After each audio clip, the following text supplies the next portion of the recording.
Here's what's coming into view on Elevating Denver for August 2024. Visit 4 Mile Park's Bright Nights. There's something for everybody in this park right now. Discover ASL translator Noah Blankenship's NHL connection. This was history in the making. It's a battle of the bands. Welcome to Sundown Throwdown. These stories and more are just ahead on Elevating Denver.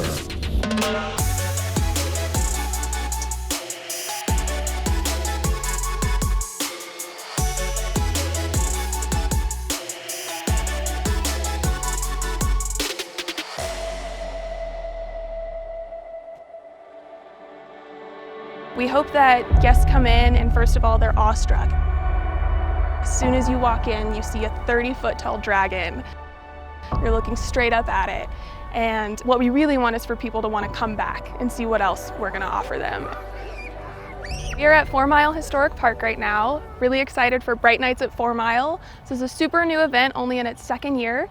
We fill our 12-acre park with these giant light sculptures that are created and made by a bunch of really sweet folks out of China from Tianyu. They come out to the park for about a month starting in early June and hand build all of these amazing structures you see behind me. 4 Mile Historic Park is the site of the oldest standing structure in Denver, so we're really happy to have that here, as well as a 12-acre park with things like critters, horses, goats, chickens, and pigs. But something we find a lot of the times is that a lot of folks haven't ever heard of us, don't exactly know where we are. So we love to be able to get out into the community, bring them into the park, and get as many people here to see us and who we are and what our mission is as much as possible.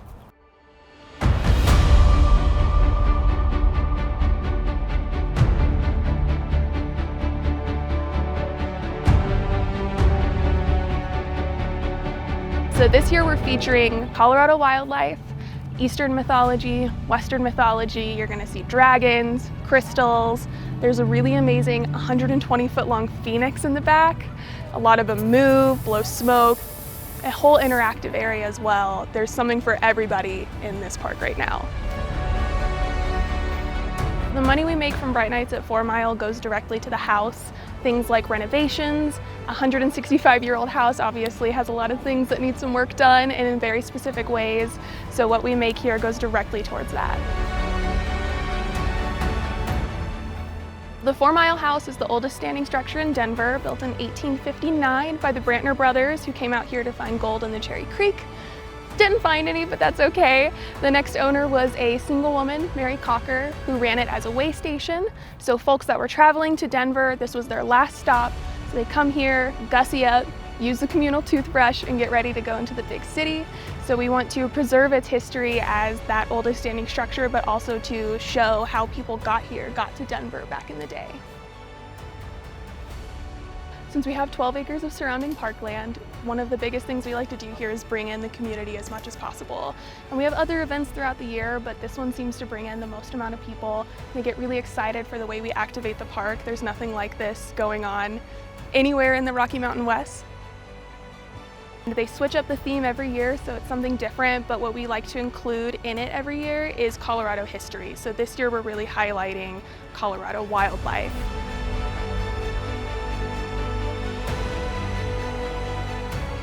It's really joyous. You can really share in it with them, because getting to see someone watch it and see it for the first time is always incredible, because everyone takes it and views it and feels it differently. We not only like to be the site of a lot of Denver's history, but we want to be making history in Denver. We want to make Denver a destination for people to come, and even for the folks that live here, we want to be a destination to come year-round and every other year to see something new. Bright Nights at 4 Mile runs until September 29th, Wednesdays through Sundays. Wednesdays, Thursdays, and Sundays, 7 to 11. Fridays and Saturdays, 7 to midnight.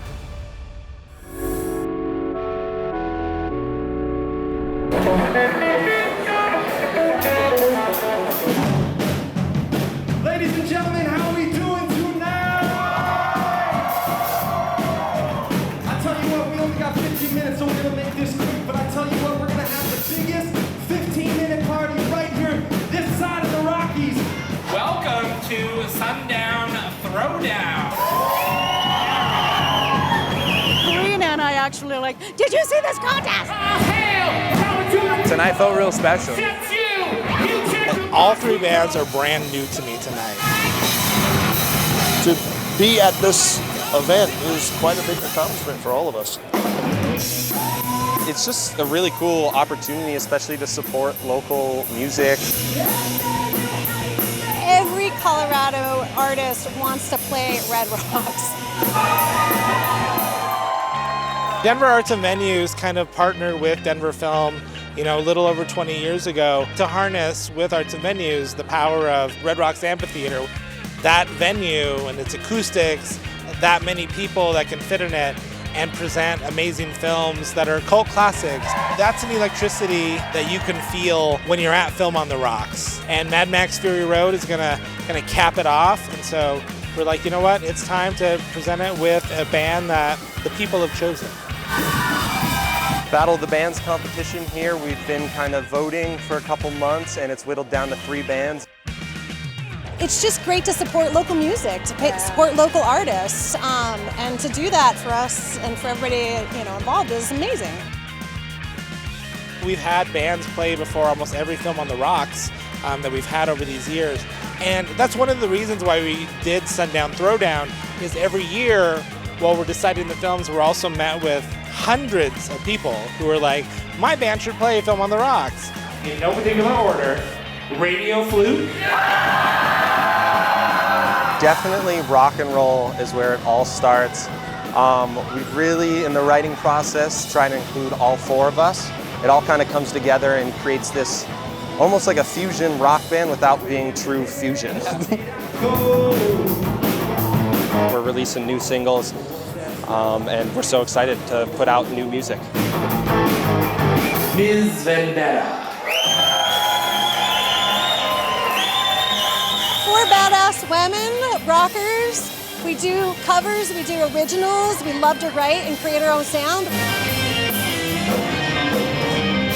We're very surf rock, modern rock. I mean, there's a lot of punk, a lot of Dave Grohl in there. There's a lot of Rush influence. And we have new songs that we're getting ready to record, so please become a fan. Sound of Madness, tribute to Shinedown. 'Cause my master's out. It's been a lot of hard work, a lot of rehearsals, a lot of learning. I had an idea for this particular band. I just really love the music that we play because I think that it sends a message, and whether that's somebody in recovery, somebody suffering from depression or anxiety, what we sing and what we do really speaks to that, and we hope it helps at least one person out there every time we play. Each one of them has their own set of fans that are just ready to support them and cheer them on. This is a once-in-a-lifetime dream for everybody. It's on every musician's bucket list to be able to play in a venue like that with the history it's got, and to be able to say that we've got that opportunity is quite overwhelming. Film on the Rocks is one of the programs that we've done for over 20 years that puts you in a place where you can experience your favorite film with 8,000 of your closest friends.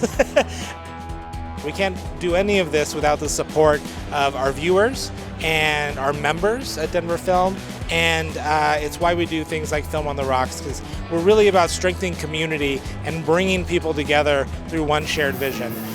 So just remember, Denver Film, we do all that.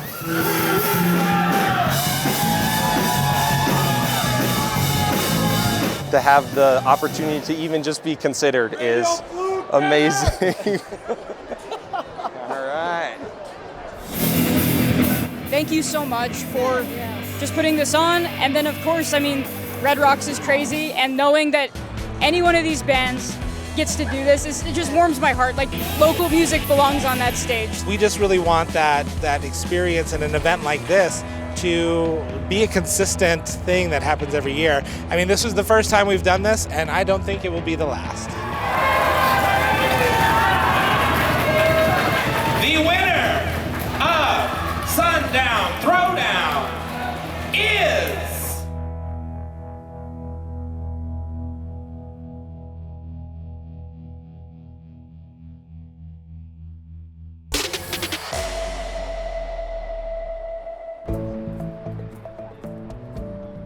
Today we are in Globeville and we have a combination of people out here. We have people from Kaiser, people from Dottie, and then we have community members of all ages talking to us and showing us some of the issues that they experience on a daily basis.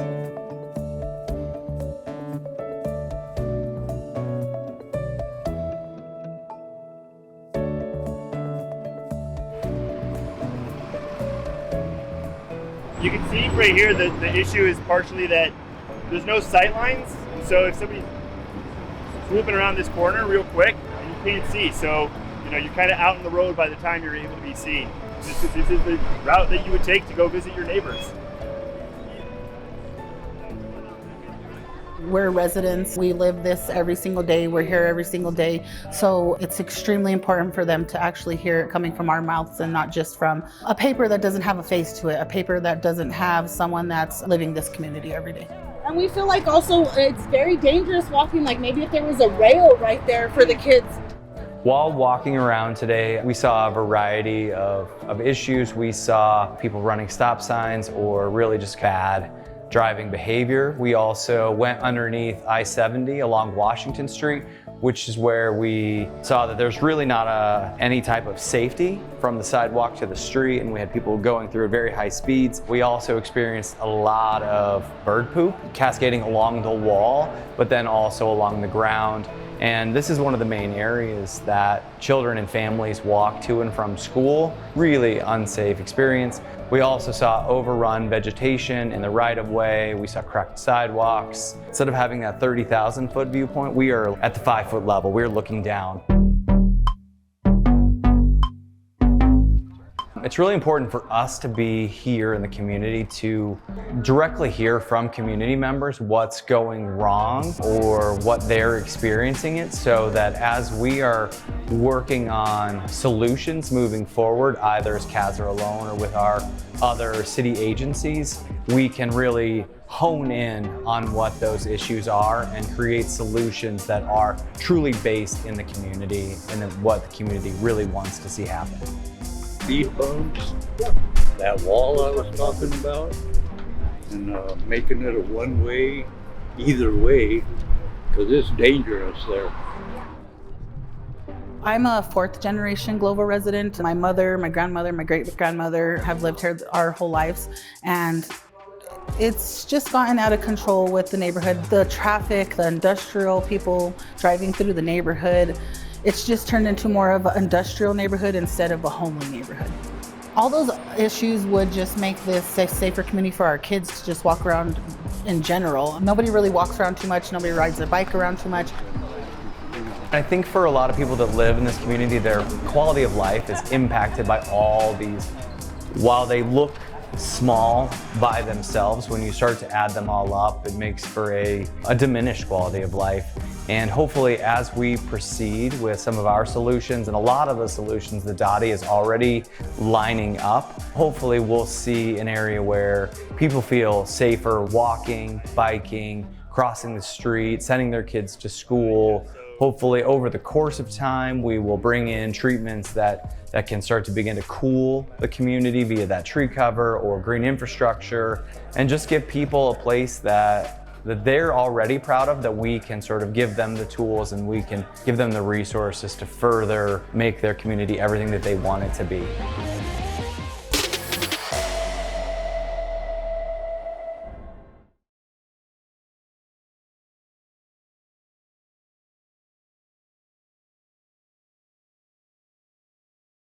This was history in the making. It was the first time in history that deaf people were able to give commentary on professional sports in a professional manner. Hi, my name is Noah, and I am the program coordinator for the Agency of Human Rights and Community Partnerships, Office for Deaf and Hard of Hearing Services for the City of Denver. The goal is to make the Denver government equitable for deaf and hard of hearing Denverites, to be able to understand what's happening within local government.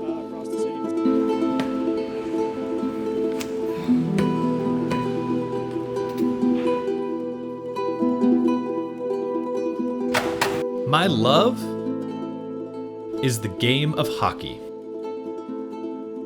I started playing hockey when I was 3.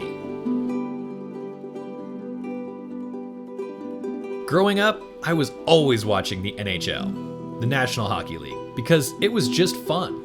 My family, we would sit and watch, we would go to many of the games and be able to watch the games as well. Accessibility to watch hockey, I was very fortunate to have a good grasp of English and have access to English so I could watch hockey. Watch the closed captioning and keep up with what was happening. But on the television itself, obviously it wasn't completely accessible, because sometimes the captioning would be wrong, or people would be talking, and the captioning wouldn't encompass that. Or the captioning was delayed. So I wouldn't say that it was a functional equivalent to what maybe other people were learning. I met my colleague, who was a CODA, a child of deaf adults. I saw him post that he was looking for a deaf hockey expert, and I'm like, You know, my motto is don't wonder, try. You just can't sit around wondering what would happen if. You just have to do it and apply and see where it goes. And the rest is history.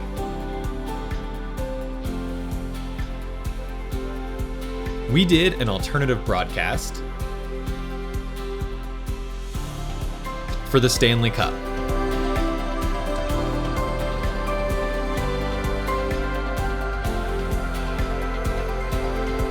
We were there in the studio providing commentary live in American Sign Language with my partner, Jason Altman, who is also deaf and has just as much knowledge about hockey as I do.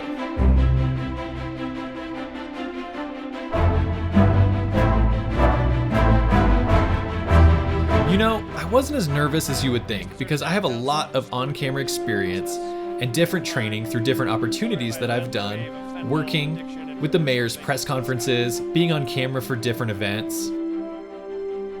Really what I was feeling was the adrenaline rush. We were making history.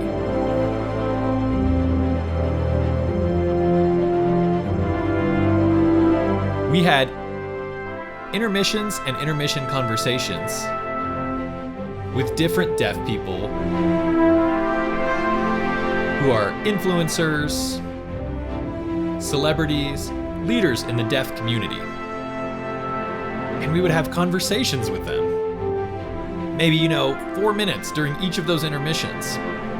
And just again, to elevate our community so that we can recognize one another and the amazing skills and contributions that people are providing for the community. Our language is our language. It has our culture involved with it.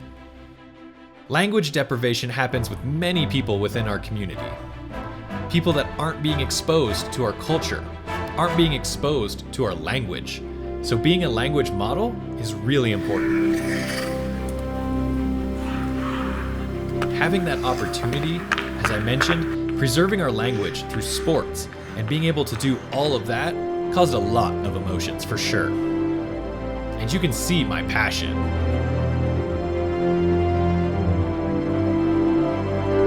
I got a lot of comments from people who went to the NHL website and filled out the feedback saying, I loved having this access. And the NHL forwarded me all of these messages about the impact that I was making and the effort to preserve our language and having our culture and our language being part of this community. It was amazing.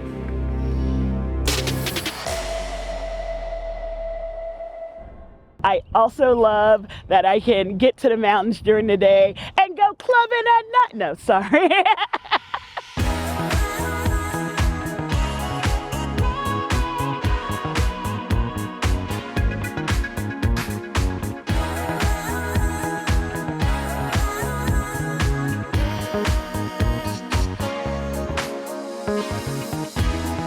L'amour fou, la passion. Hi, my name is Parker McMullen Bushman. My pronouns are they, she. And I like to say that I wear a number of different head wraps instead of hats. I am the CEO of Eco Inclusive Strategies, which is an org that works primarily with conservation-based orgs around diversity, equity, and inclusion. I'm also the co-founder and COO of The Inclusive Guide. The Inclusive Guide is an online review platform that's kind of like Yelp, but for inclusion. And I'm also on social media under the handle QueenWork. If you had asked me like 10 years ago if I would ever be living in Colorado, it would have been a hard no. Like I just didn't, I think, know what was here. I didn't know really what I would find in a space like this. However, I got a job, and decided to move myself and my family cross country to take this job opportunity. And it was kind of love at first sight. Something that makes me happy and brings me joy, I think like a lot of people in Colorado, is being outdoors. I love nature, I love getting outside, and I love introducing new people to the outdoors as well. I've always been kind of a voluptuous, plus-size person, and I've always had a big personality. And I put those things on social media and was so surprised at the people that it started to resonate with. I started to get messages of people who were like me, either people of color or plus-size people that were afraid to get into the outdoors, who didn't know if the outdoors held a place for them, that they could feel comfortable. And I was so excited to bring that message to them. My background has been in environmental education and in conservation, which has found just a great spot here in Denver. And as I began to bring that message that not only can you care about your environment, but you can also get out into your environment. You can be a part of that space, no matter what your size is, no matter what your race or ethnicity is. You can find places that are meaningful and resonate with you. When I describe Denver to people, I often describe it as a large city with kind of a small city feel, right? Denver has so many opportunities here. There are so many cool venues and events that are going on in the city that I think anyone who comes here can kind of find something that works for them. I also talk about Denver's proximity to the outdoors and to these lovely spaces where people can, rejuvenate, really work on their mental health, their physical health, just getting outdoors and experiencing this beautiful space.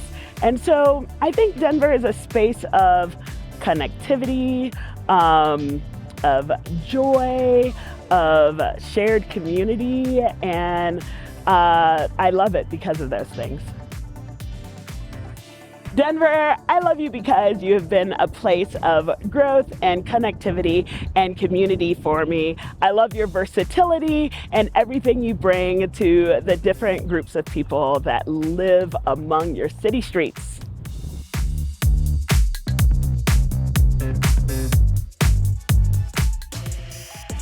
Stay elevated by subscribing to the city's YouTube page for these stories and more. And stay tuned to our social media channels for more content. Don't miss our new episodes of Elevating Denver, premiering each month. Thanks for watching, Denver.